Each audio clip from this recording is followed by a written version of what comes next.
Bonjour les runners, bonjour les sportifs, bonjour au petit monde de la course à pied, c'est Seb et je suis ravi, comme chaque vendredi, de vous retrouver pour un nouvel épisode du podcast À côté de mes pompes, le 118e aujourd'hui, 118e numéro consécutif de ce podcast, né il y a de nombreuses semaines maintenant, mais qui me porte toujours vers de nouveaux sujets et le sujet du jour est le fruit de différentes réflexions que j'ai pu mener dans cette période un petit peu down. On va dire que j'ai été frappé, même si je ne m'y attendais pas, par ce Covid. Je résistais depuis le début de la pandémie dans mon établissement scolaire. J'étais le dernier survivant encore debout à ne pas avoir été frappé par le Covid. Eh bien, c'est désormais fait. Je suis covidé, bien en meilleure forme que la semaine dernière, à la même heure à laquelle j'enregistre aujourd'hui ce podcast. Ça m'a bien secoué, ça m'a bien mis à plat. Je vais vous en parler un petit peu en début de cet épisode pour revenir sur la façon dont j'ai traversé cette micro-crise du Covid et qui aujourd'hui fait que je me sens pas forcément différent, je me sens pas forcément un homme neuf, mais quelque chose qui a quand même un impact sur notre pratique de la course à pied.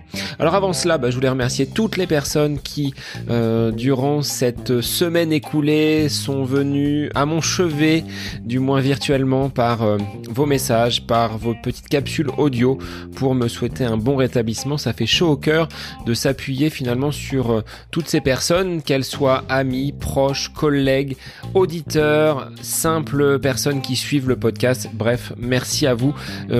C'est grâce à vous peut-être que je me sens plus en forme. Vous m'avez incité à sortir, à bouger, à aller de l'avant et à ne pas rester enfermé, même si j'ai vécu pendant 3 jours une situation un petit peu compliquée. Il faut pas se le cacher.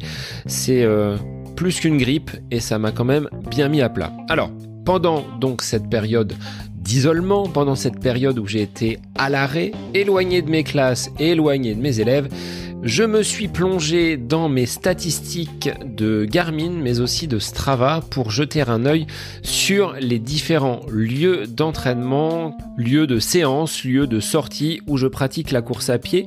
Et à travers cet épisode, je voulais vous transmettre 4 conseils pour vous inciter à apporter de la variété dans vos différents lieux d'entraînement, en quoi c'est bon pour vous sur le long terme.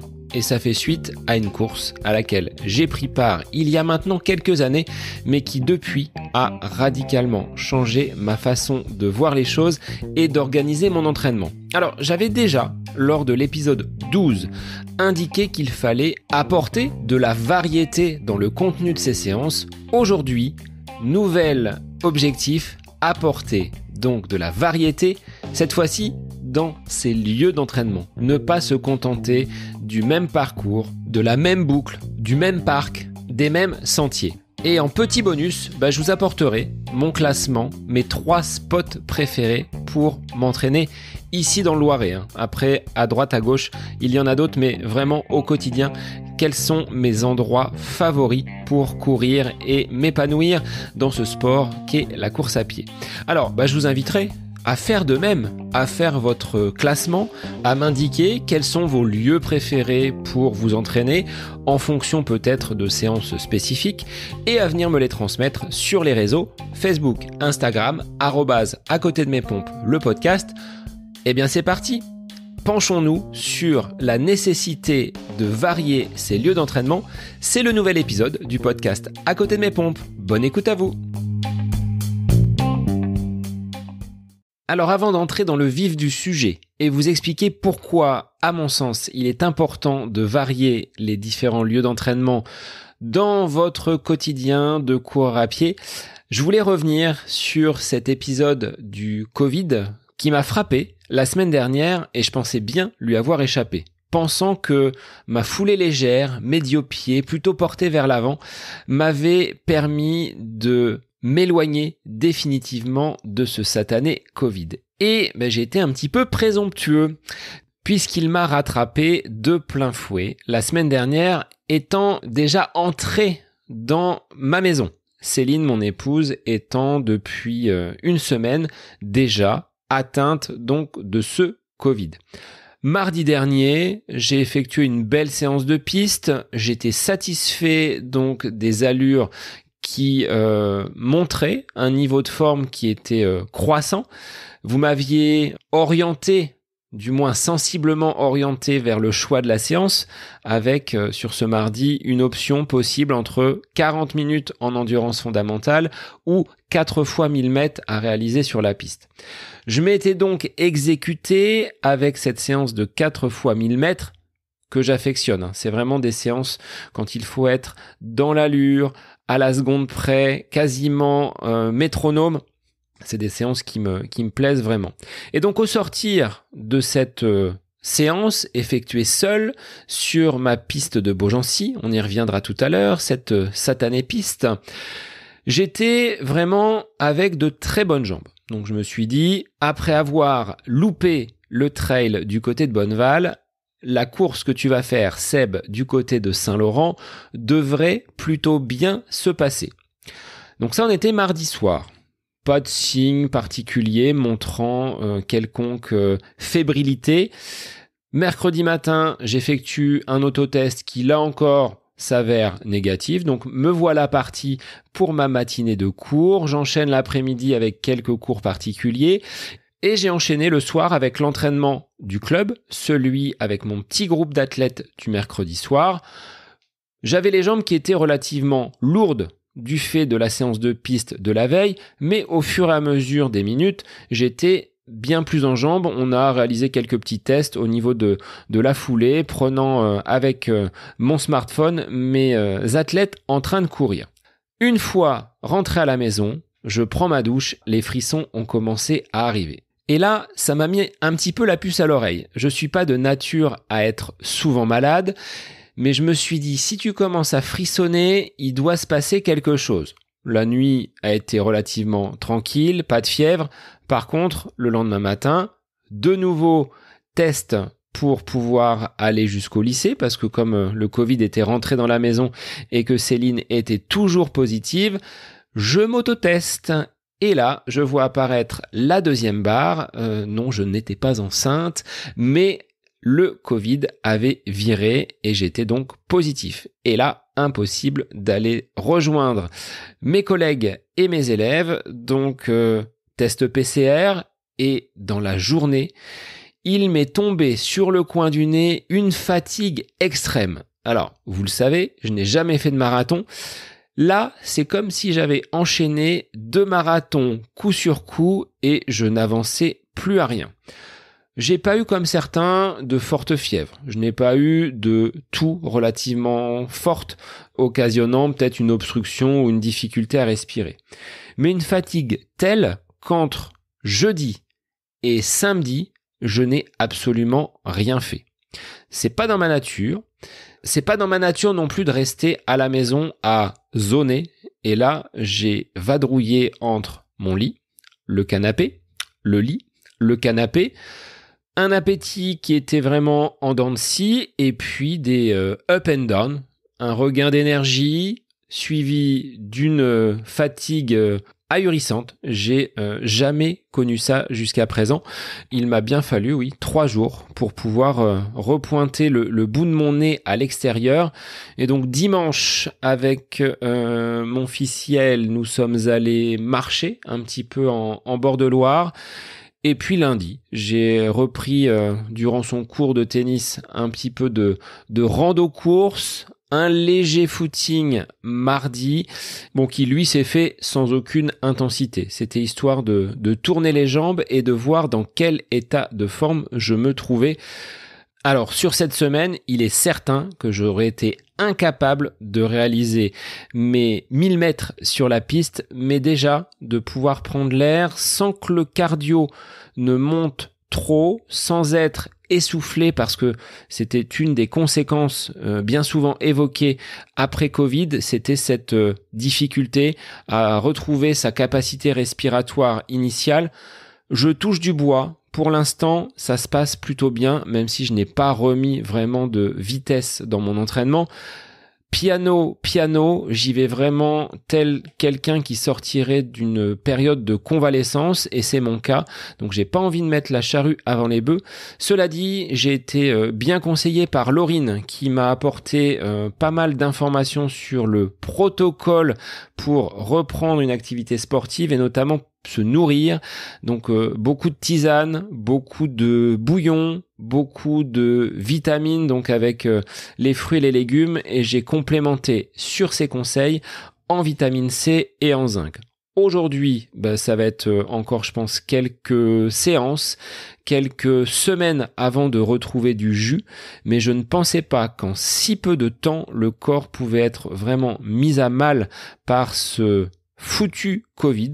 Je sais pas comment vous l'avez-vous abordé, hein. Vous pourrez venir en discuter avec moi et me donner justement votre retour sur cet épisode qui peut être vraiment pénalisant parce que certains coureurs sont encore aujourd'hui impactés alors qu'ils ont été vaccinés, qu'ils ont subi le Covid avec une certaine force, mais il y a de nombreuses semaines, voire de nombreux mois, et ils en payent encore les conséquences. Donc ce n'est pas anodin et je voulais faire un petit focus en début d'épisode sur ce virus qui m'a finalement bien attrapé et contre qui je n'ai pas pu lutter. Mais j'espère revenir donc très rapidement en forme et de pouvoir accrocher un dossard parce que sur les 2 dernières courses auxquelles je souhaitais participer, ça a été chou blanc. Une inscription ratée sur le trail de Bonneval et puis le Covid sur cette course de Saint-Laurent qui s'avérait roulante mais à laquelle je n'aurais absolument pas pu prendre part. Mes batteries étaient totalement déchargées et donc là il va falloir être patient pour que je puisse remettre déjà un rythme d'entraînement convenable et pour l'intensité, je vais attendre un petit peu pour que l'épisode donc de Covid et de maladie soit vraiment derrière moi. Alors pendant ces quelques jours, j'ai pas fait grand chose, je dois l'avouer. Je m'étais dit, c'est bien, tu es à la maison, tu es en arrêt, tu vas pouvoir réaliser plein de choses, rattraper du retard et peut-être bosser sur des futurs épisodes du podcast. Les 3 premiers jours, je n'ai absolument pas été capable d'allumer mon ordi et c'était 1 heure par-ci où j'étais bien, 1 heure par-là où j'étais à faire la sieste.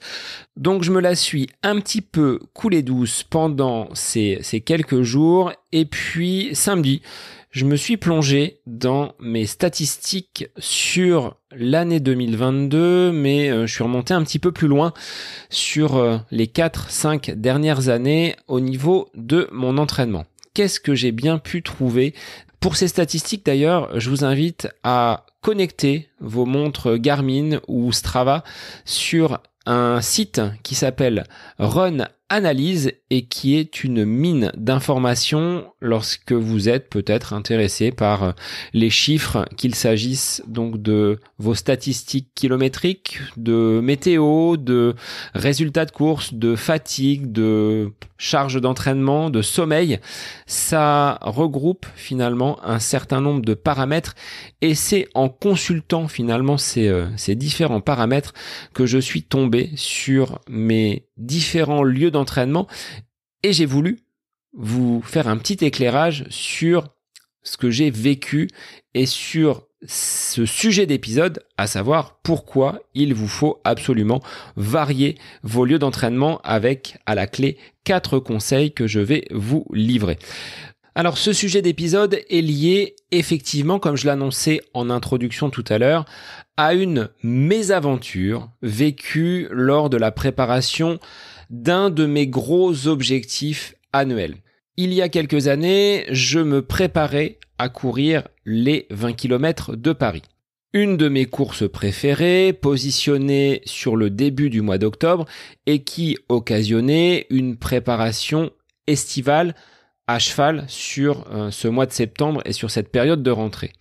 Et sur le dernier mois, quasiment, voire même sur la période de vacances, l'intégralité ou presque de mes séances avait été effectuée sur la piste donc de Beaugency qui est en terre battue, qui n'a rien à voir forcément avec le bitume parisien. Et ça a été, on va dire, l'effet popcorn.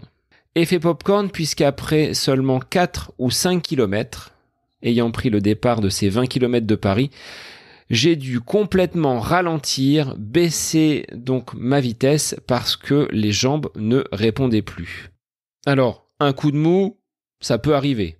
Une méforme, c'est pas forcément le bon jour de la course qu'il faut que ça se produise, mais c'est aussi possible. Et puis, en regardant un petit peu ce que j'avais fait comme préparation sur toute cette période estivale, je me suis rendu compte que l'intégralité ou presque des séances de qualité, des blocs d'entraînement où, vous voyez, il faut être à une allure spécifique pour viser un temps à l'arrivée, la plupart de ces séances avaient été effectuées sur la piste. Mais courir sur la piste, c'est pas courir sur le bitume, c'est pas courir sur les pavés comme ça peut être le cas sur Paris, et j'ai donc éprouvé les plus grandes difficultés à me mettre en action parce que ma préparation avait été relativement monomaniaque, monocentrée sur cette piste, et le revêtement de cette piste qui est en terre battue et qui ne renvoie pas autant que le bitume. Donc, c'est en pensant finalement à cette mésaventure que j'ai envie de vous livrer aujourd'hui mes différents conseils pour ne pas que vous tombiez dans ce piège à l'occasion d'une préparation d'un objectif futur à venir pour vous, qu'il s'agisse d'un 10, d'un semi ou d'un marathon. De fait, le premier conseil que je pourrais vous donner, c'est donc d'adapter votre terrain d'entraînement à l'objectif qui est le vôtre. Si vous êtes amené à réaliser une course sur route, on va quand même maximiser le temps passé à l'entraînement sur cette surface relativement dure qu'est le bitume. Si vous partez sur une course typée nature, on va plutôt s'orienter vers des terrains d'entraînement qui se rapprocheront du chemin, même si on peut intégrer quand même un petit peu de route.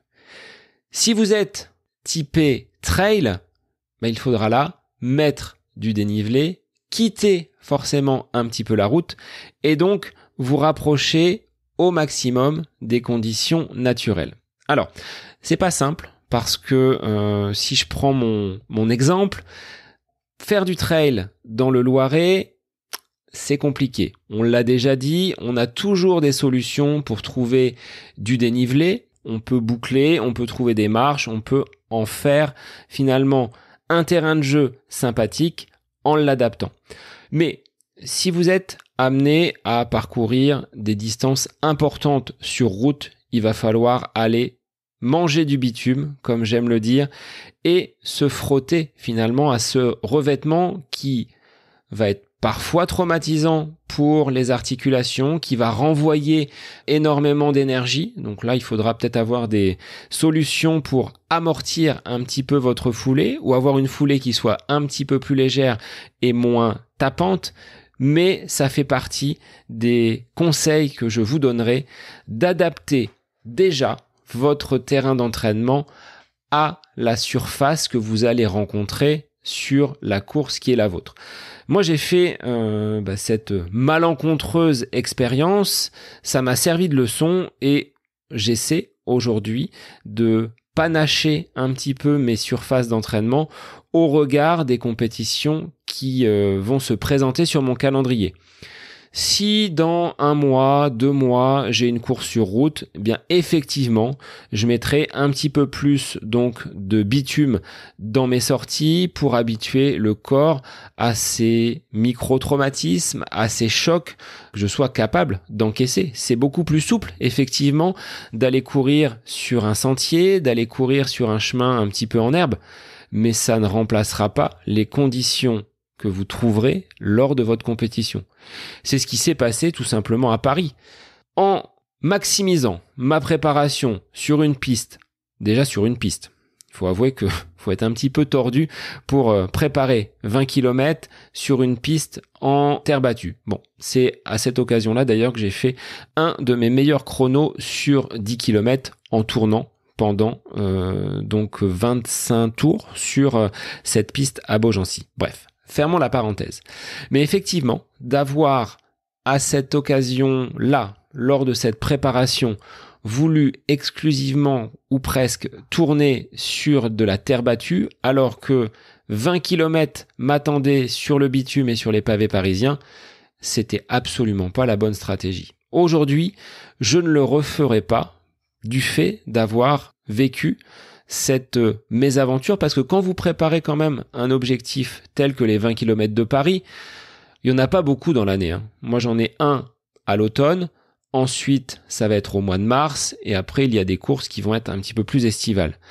Quand vous loupez cet événement qui était celui sur lequel vous avez misé une grosse partie de votre préparation d'été, ça m'a un petit peu embêté, pour pas dire plus, de devoir baisser pavillon après 5 km. Mais je vous dis, les jambes n'étaient pas là. Je n'avais aucune bonne sensation, comme si je n'avançais pas, alors que sur la piste, les allures étaient plutôt intéressantes, plutôt bonnes. Donc comme quoi, il faut, on va dire, adapter votre surface d'entraînement à l'objectif que vous vous êtes fixé. Ça, ce serait mon premier conseil.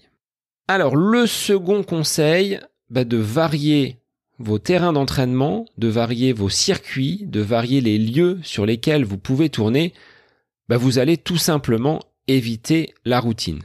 Alors, lorsque l'on débute, et je vois beaucoup de personnes qui fonctionnent ainsi, elles ont tendance à vouloir réaliser un circuit d'entraînement qui est toujours le même et sur lequel elles ont étalonné finalement un chrono. Et en se disant, si je parcours régulièrement donc ce circuit et que mon chrono descend, c'est que je progresse. On ne peut pas leur donner tort. Un temps, une distance, si le temps diminue, c'est qu'il y a un progrès. Mais à terme, ça peut être contre-productif parce qu'il y a un risque d'ennui, de tourner toujours sur le même circuit, même si ça peut être rassurant, mais c'est un moment, je pense, très routinier d'effectuer toujours le même parcours. Et pour éviter la stagnation, même si on fonctionne par paliers, il y a des phases où l'on va progresser assez fortement, d'autres où on va avoir l'impression de ne plus gagner, de ne plus avancer, d'être presque à l'arrêt dans nos performances. Pour repartir, je pense qu'il va falloir casser tout cela, changer les horizons et pouvoir rompre avec ces habitudes. Donc, de varier ces lieux d'entraînement, de se dire finalement, là tu tournes dans ce sens-là, ne serait-ce que de le faire dans un autre sens. En sens inverse, les routes, les paysages seront totalement nouveaux pour vous, puisque vous n'avez pas l'habitude de les observer ainsi. Donc c'est un moyen de casser cette monotonie et d'avoir finalement des lieux d'entraînement qui soient un petit peu nouveaux. Et donc, à partir de certaines applications, Garmin le fait, Strava permet également donc de créer des itinéraires. Vous rentrez tout simplement la distance que vous souhaitez faire et de façon aléatoire, on va vous proposer à partir d'un point de départ des nouveaux parcours. Alors ce sera peut-être pas conforme à ce que vous avez l'habitude de faire, mais c'est un moyen d'aller explorer peut-être de nouvelles surfaces, de mêler bitume et chemin, de mêler partie trail et partie un petit peu plus roulante.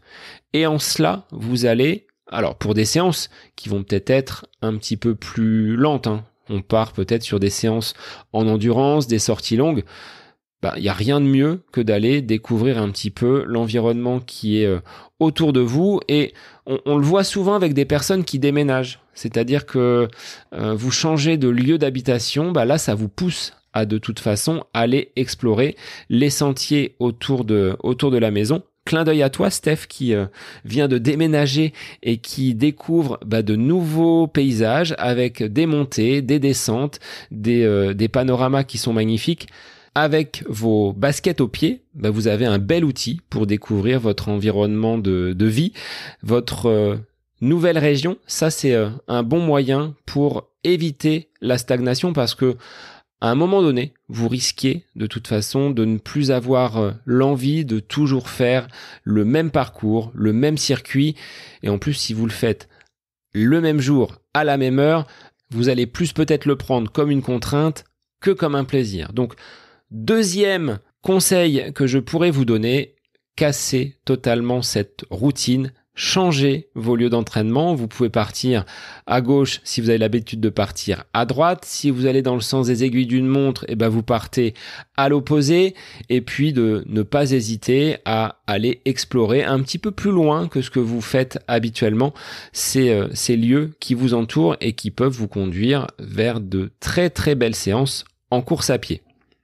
Alors, de varier vos lieux d'entraînement, ça m'amène à un point également au niveau du matériel. Il est rare que j'effectue 2 séances consécutives avec la même paire de chaussures. Dans mon placard, aujourd'hui, je ne dispose que de 3 paires de chaussures consacrées à la course à pied.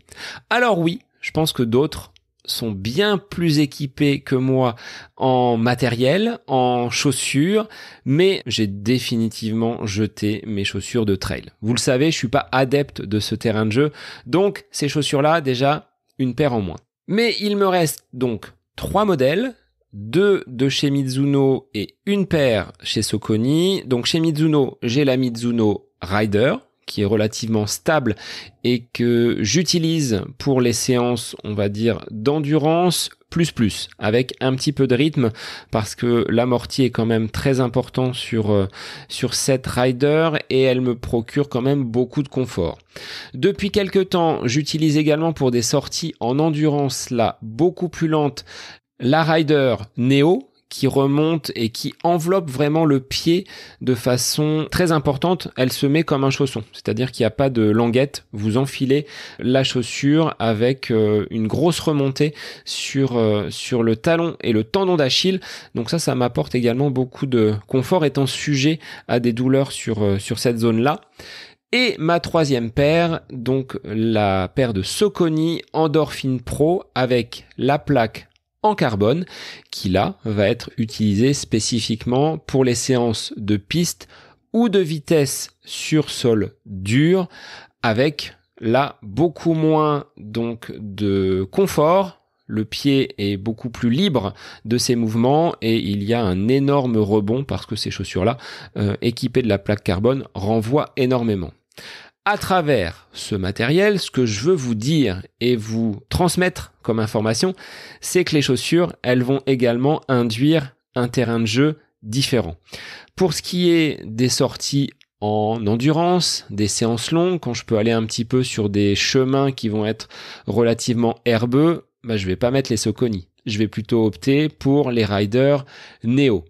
Pour les sorties qui vont être longues avec un petit peu d'intensité, un petit peu de travail, donc à allure spécifique type semi ou 10 km, les riders, elles font le job. Pour le travail en côte, c'est également vers ces riders que je vais me tourner. Et, vous l'avez compris, pour les séances très rapides, qu'il s'agisse donc de séances sur bitume, mais bien souvent c'est sur la piste que je les porte, ce seront les Saucony. Donc là encore, l'utilisation des chaussures et cette rotation que je fais de mon matériel donc pour les pieds, ça induit également un lieu d'entraînement différent. Et comme je n'effectue jamais ou très rarement 2 séances d'entraînement au même endroit, en dehors de l'été, où parfois je vais un petit peu plus à la piste avec les garçons parce qu'il y a un côté sécurisant de cette piste et je peux les avoir juste à côté de moi. Mais bien souvent, j'alterne avec une séance de piste, une séance un petit peu plus cool sur bitume, parfois une séance qui va être un petit peu plus longue et là je vais trouver peut-être un chemin un petit peu moins dur que le bitume. Donc c'est un dosage qu'il faut apporter donc dans vos séances, mais là encore, les chaussures, elles vont guider un petit peu votre pratique. L'avantage en utilisant spécifiquement une chaussure pour une séance d'entraînement, c'est-à-dire que votre séance en endurance, elle ne se fera pas avec les mêmes chaussures que votre séance de fractionné, de seuil ou de vitesse, vous prolongez indéniablement la durée de vie de vos chaussures. Avec une rotation à 3, mais certains tournent avec 4, 5, 6 paires de chaussures, vous usez moins votre matériel, vous variez les différents entraînements et derrière, vous êtes amené à progresser. Donc, le fait d'avoir cette rotation dans les chaussures, moi je trouve que c'est un atout. Après, de là à dire que ça peut éviter les blessures, j'irai pas jusque-là. Cependant, comme l'on va changer à chaque sortie de chaussure, vous habituez votre pied à une chaussure différente. Et comme vos chaussures, elles ont une uniformité dans leur utilisation, puisque vous ne mettez pas toujours les mêmes, elles s'usent moins vite. Et en s'usant moins vite, vous risquez moins d'avoir des blessures, des pathologies qui seraient propres à l'usure de cette chaussure, parce qu'une chaussure usée, forcément, elle va laisser apparaître une petite douleur au genou, une petite tension dans la cheville, ça peut remonter également au dos. Et là, je l'ai vu cet été en changeant donc mes chaussures. Eh bien, les douleurs que je pouvais avoir à l'intérieur du genou, qui faisaient suite à une longue utilisation de cette paire de chaussures, aujourd'hui, les douleurs ont quasiment disparu. Donc, preuve qu'à un moment donné, si vous sentez que des douleurs, des tensions apparaissent et que c'est pas normal par rapport à la séance que vous avez pu faire, allez jeter peut-être un œil sur ces différentes chaussures qui sont dans votre placard et qui ont peut-être besoin d'être tout simplement remplacées.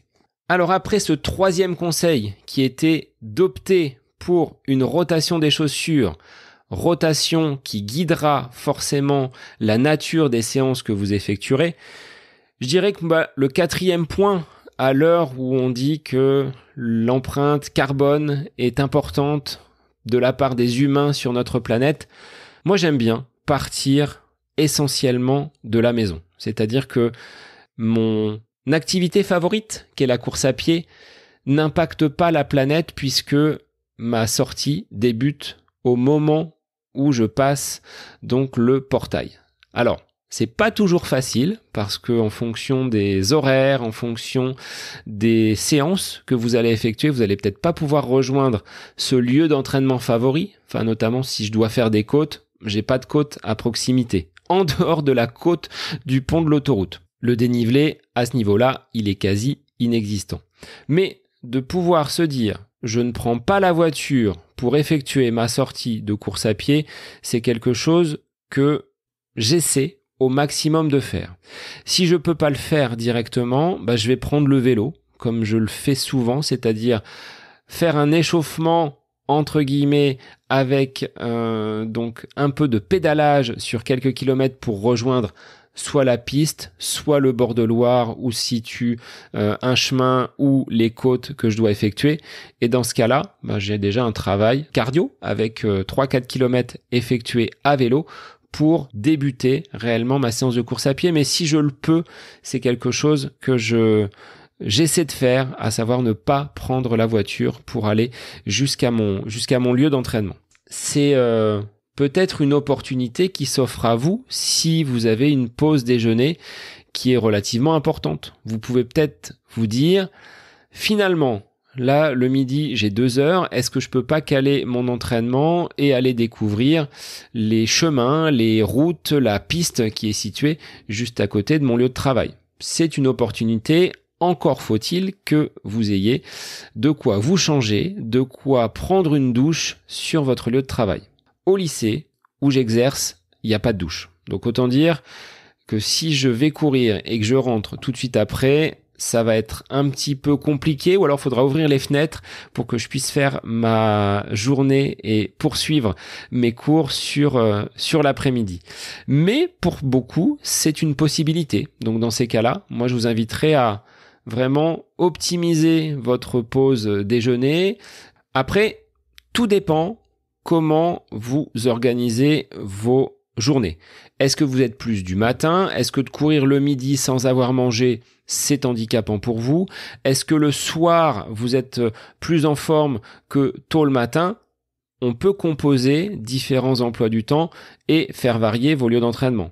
À savoir que vous mettez le sac dans la voiture et vous allez partir pour une séance d'entraînement à l'issue de votre journée de travail ou en amont de votre journée de travail. Ça demande un petit peu d'organisation, auquel cas là, vous partez directement de l'endroit où vous êtes sans avoir besoin de prendre à nouveau un véhicule. Enfin, moi, c'est quelque chose que je remarque donc dans mes différentes sorties. Là, je regardais sur les dernières années. J'ai effectué en tout et pour tout plus de 350 sorties au départ de la maison. Donc là, sans avoir à prendre la voiture. Et de Beaugency, donc là où j'exerce, c'est plus de 220 sorties. Donc soit environ presque 500 sorties sans avoir besoin de prendre la voiture en plus pour me rendre sur un lieu d'entraînement. Donc c'est quand même assez conséquent et je ne pensais pas pouvoir vous offrir ces chiffres-là.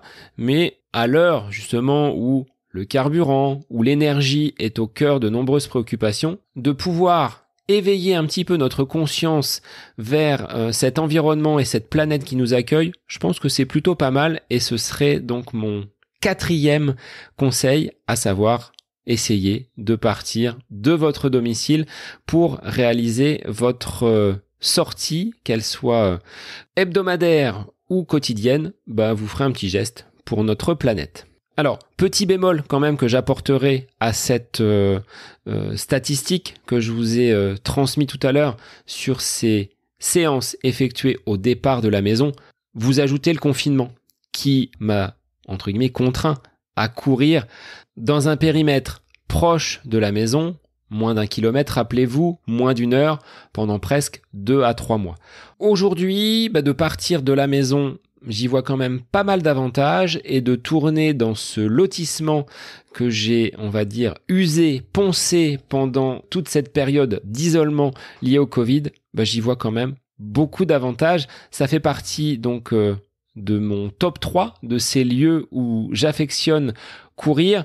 Effectivement, quand on est à proximité de la maison, si vous voulez déjà poser un vêtement, ça, c'est relativement simple parce que vous allez repasser régulièrement devant chez vous.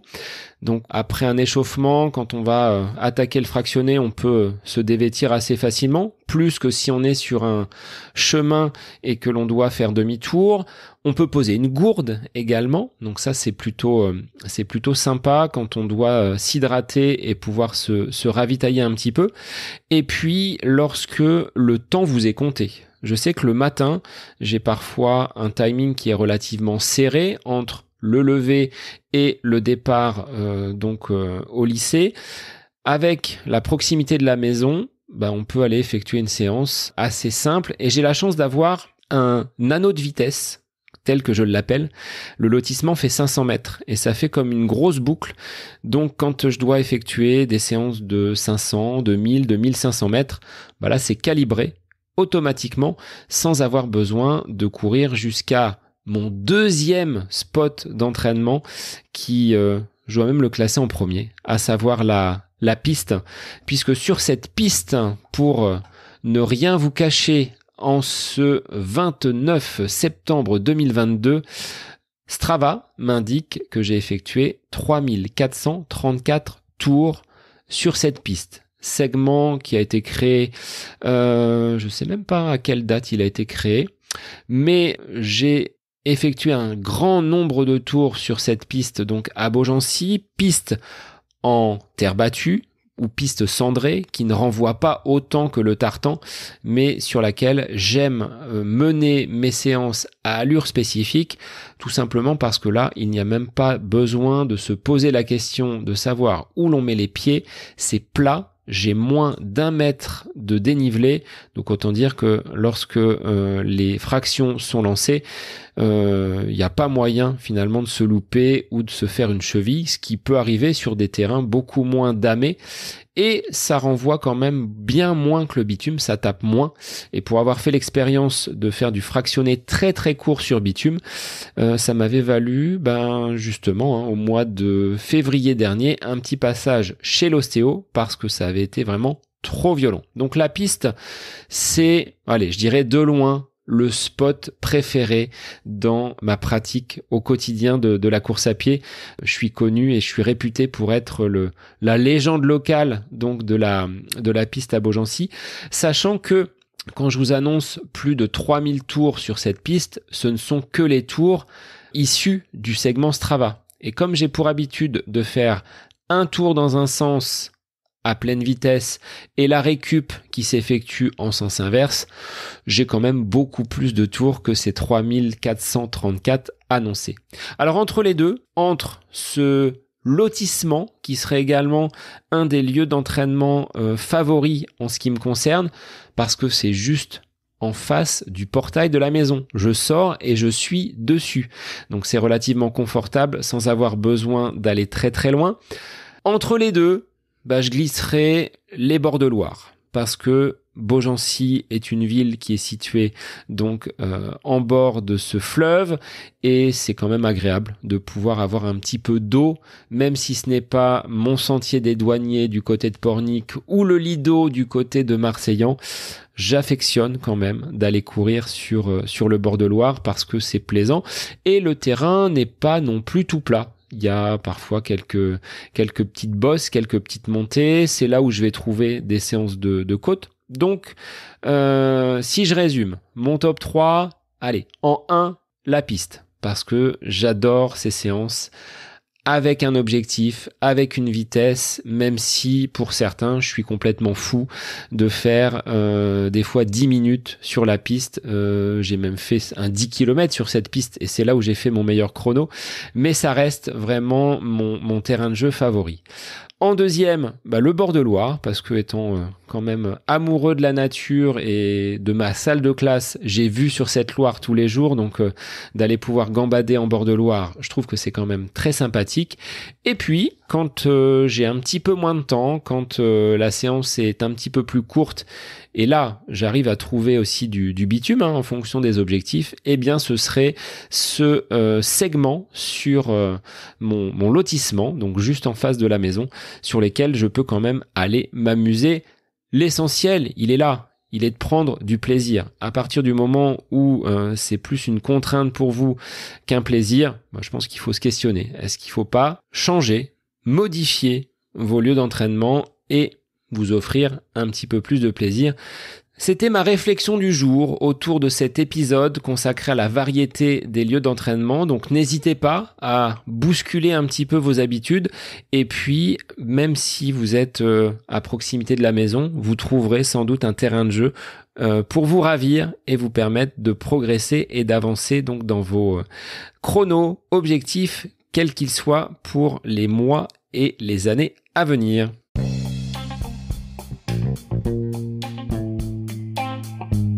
Eh bien, nous arrivons à la fin de cet épisode. Je suis content parce que ma voix a tenu. J'avais un petit peu peur qu'elle déraille, ne l'ayant pas mise en service pendant de nombreux jours à cause de ce Covid, mais elle a tenu. Alors, si on fait un petit rappel, premier point de cette variété nécessaire à apporter donc sur vos différents lieux d'entraînement, ce sera déjà de vous adapter à l'objectif.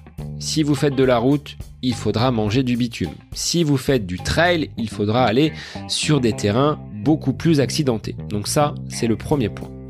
Le deuxième, en variant vos lieux d'entraînement, vous allez indéniablement éviter la routine et continuer à progresser. Parce qu'à tourner toujours sur le même circuit, vous risquez de stagner.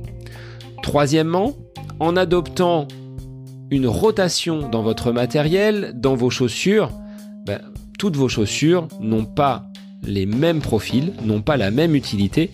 Et quand j'utilise une chaussure en carbone, elle va plutôt être pour la piste plutôt que pour un chemin en herbe sur lequel je porterai plutôt des chaussures confortables, un petit peu plus lourdes.